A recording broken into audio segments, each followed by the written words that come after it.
हरये नमः गुरुवायूरप्पा चरणं नारायणाखिलगुरु भगवन्नमस्ते सर्वत्र गोविन्दनामसङ्कीर्तनं गोविन्द गोविन्द दशकं 76 उत्तवर् दूतु गद्वा शान्तिफनिमतचतुष्षष्टिमात्रैरहोभिः सर्वज्ञस्त्वं शकमुशलिना सर्वविद्यां गृहीत्वा पुत्रं नष्टं यमनिलयनादाहृतं दक्षिणार्थं तद्वा तस्मै निजपुरमगानादयन् पाञ्चजन्यम् स्मृत्वा स्मृत्वा पशुपसुदृशः प्रेमभारप्रणुन्नाः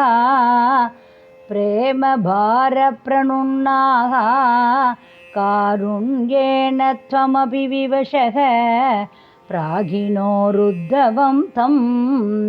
किं जामुष्मै परमसुहृते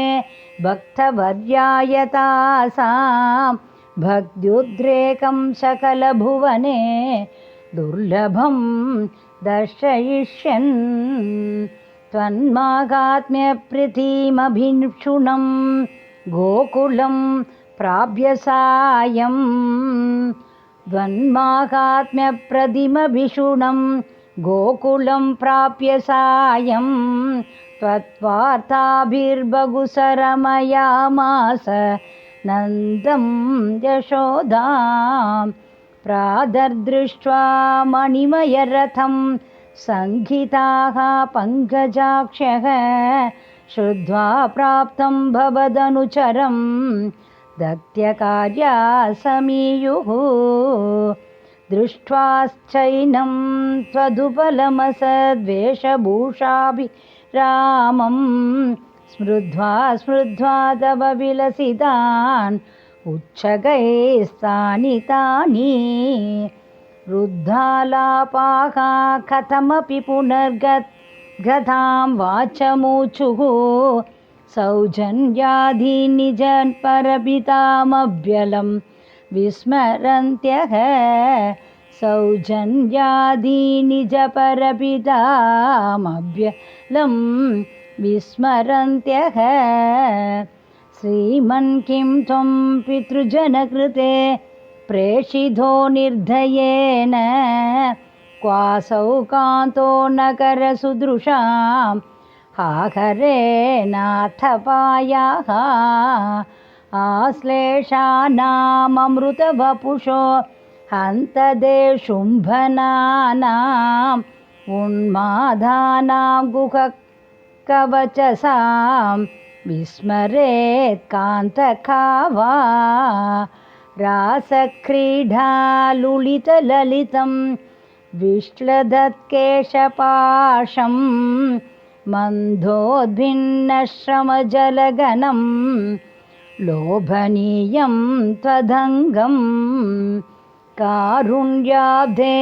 सकृदपि समालिङ्गितुं दर्शयेति प्रेमोन्मादाद्भुवनमदन त्वत्प्रियास्त्वां विलेबुः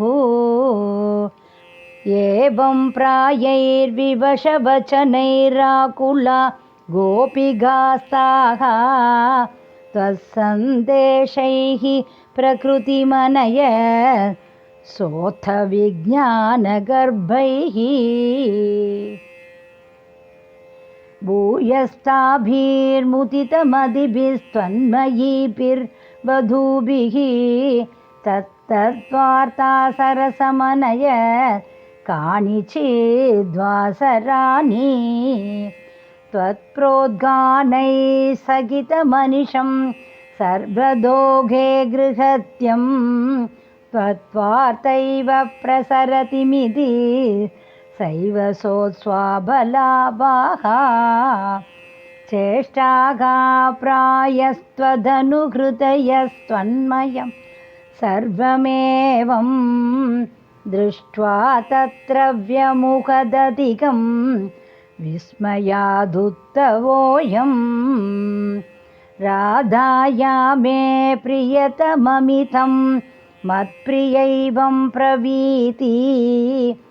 त्वं किं मौनं कलयसि सखे मानिनी मत्प्रियेव इत्याद्येव प्रवदति सखी त्वत्प्रियो निर्जने माम् इत्थं वादैरमयदयं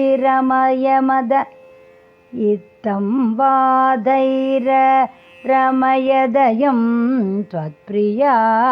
मुत्पलाक्षी येष्यामीद्रागनुभगमनं केवलं कार्यभारात् येष्यामीद्रागनुभगमनं केवलं कार्यभारात् विश्लेषे विस्मरणदृढदा सम्भवान् मास्तु खेदः ब्रह्मानन्दे मिलति न चिरात् सङ्गमेवावियोगः दुर्योऽवस्यादिदिदवगिरा सोगरो निर्व्यदास्ताः एवं भक्तिः सकलभुवने नेक्षिता न श्रुता वा किं शास्त्रौघैः किमिह तपसा गोपिकाभ्यो नमोऽस्तु इत्यानन्दाकुलमुपगतं गोकुलादुत्तमं तं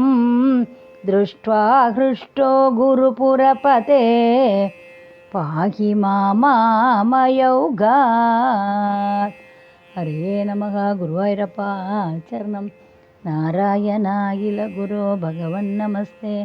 सर्वत्र गोविन्दनामसङ्कीर्तनं गोविन्द गोविन्द।